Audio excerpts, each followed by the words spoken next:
Hey guys, DJ here at Top Tech Cards and Games. Kind of trying to get back into the swing of doing videos after YCS Pittsburgh. I did not go to the event. I had a wedding to go to, but I did test leading up to the event with the local group, just because I wanted to keep my practice up, get ready for nationals, kind of.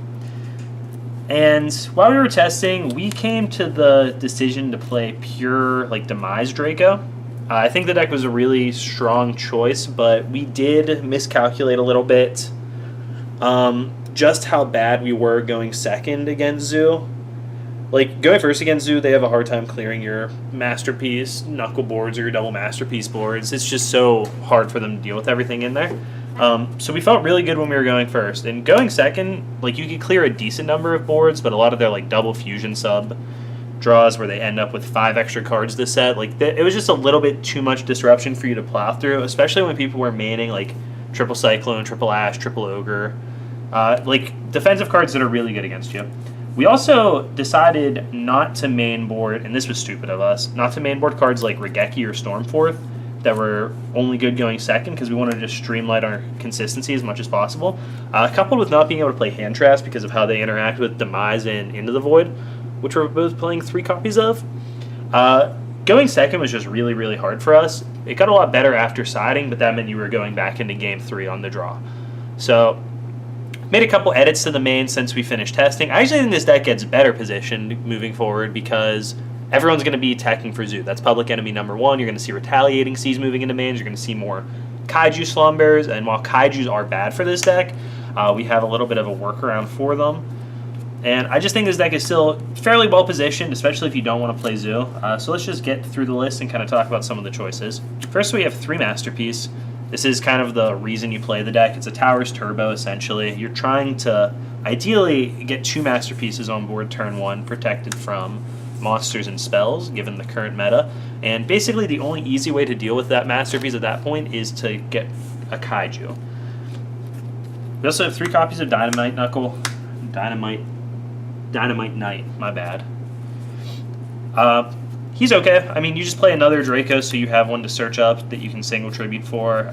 You're able to just tribute off a used spell or trap to get a destruction effect, and just to get a monster in place, you're able to tribute an effect monster for Masterpiece. It also lets you get bigger heritage by killing the monster. Next, we have 3 copies of Precious Cards from Beyond. Precious Card is one of the cards that really we felt set our list ahead. Not everybody was playing it at first. And it's always a combo piece since you can just tribute it straight up for Knuckle or Masterpiece if you need to. Additionally, just 2 cards helps you get so much further into your deck to build towards your second Masterpiece. For those of you who don't know what this card does, it's when you tribute summon a monster using 2 or more tributes, draw 2 cards. Then we have our Draco engine, so that's 3 Terraforming and 3 Diagram. Obviously, you want to max out on copies of this card. It gets all your combo pieces, it pumps your guys, it prevents battle from killing them, it just does everything you want it to do. To go with those, we have 2 copies of True Draco Heritage and 2 copies of Disciple of the Draco Phoenix. Both these cards are good. Heritage is a lot better, but 3 copies felt very clunky and redundant to me. Even though you want to kill them to get cards off Heritage, you're still able to do so with 2 of each. We want 2 copies of Draco Phoenix just to make sure we're able to recycle. This deck has an awkwardly good grind game when you're just recycling your traps and your Masterpieces to keep popping off your opponent's cards. And 2 Heritage. This could easily be a 3 of. This is one of the cuts. We were playing 3. I went down to 2 in order to fit in Regeki or Stormforth. Other draw spells, we have 3 copies of Pot of Duality. No drawbacks ever in here. You don't special summon. 3 Into the Void, which the drawback is heavily mitigated by the 3 copies of Card of Demise. So we're going to discard our hand at the end of the turn anyway. And then 2 copies of Pot of Desires. Pot was a 3 of for most of our testing, but one of the people in my group felt pretty strongly that we didn't need 3 copies. We're so likely to get to a copy of Pot between all of these different draw spells that we're playing, I mean including the Draco cards even, that we felt that we could get away with 2, partially because we're never going to be able to resolve the second one. You get so far through your deck turn 1 that the second one is just a dead card. You can't play 2 copies the turn you're going off anyway, though we are still playing 3 Duality and 3 Card of Demise. But we decided to go down to 2 of these. It's kind of a hit or miss situation. Like, you could easily argue that precious cards could be swapped out for another one of these to play 2 precious cards. You can even argue that precious cards could be cut altogether from the deck, play a third Desires, a third copy of Heritage, and then you have 1 more spot to play with. That's kind of, just needs a little more testing. And then we have Upstart Goblin. Then, as I was talking about, we have Stormforth and Regeki. These cards, it doesn't seem like much since we only have 1 copy of each, just 2 cards overall that we really want when we're going second. Setting Stormforth can actually be great with all the Card of Demise, or not Card of Demise, True Draco traps, since we're able to tribute on our opponent's turn.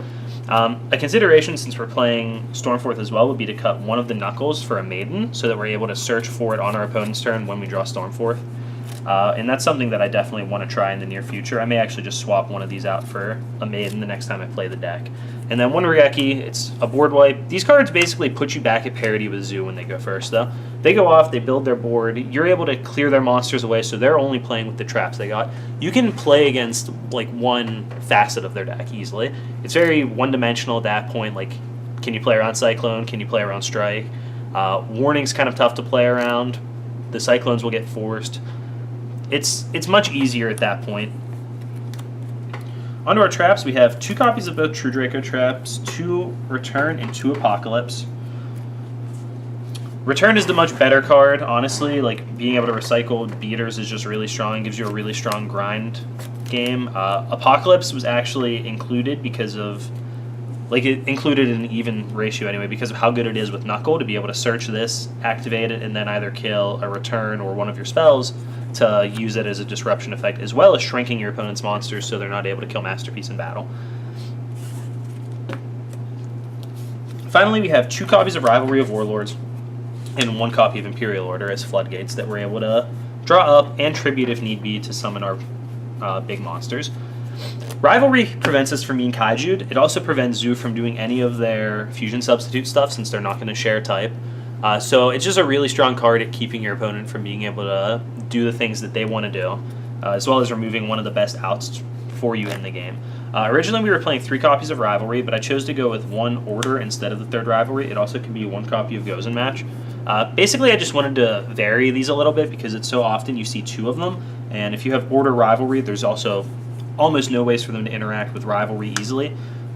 They can Drident, that's basically the only thing they're able to do, but if you have the Masterpiece, you're able to prevent them from going into Drident, and you're preventing most of the ways that they can go off any further at that point with these cards.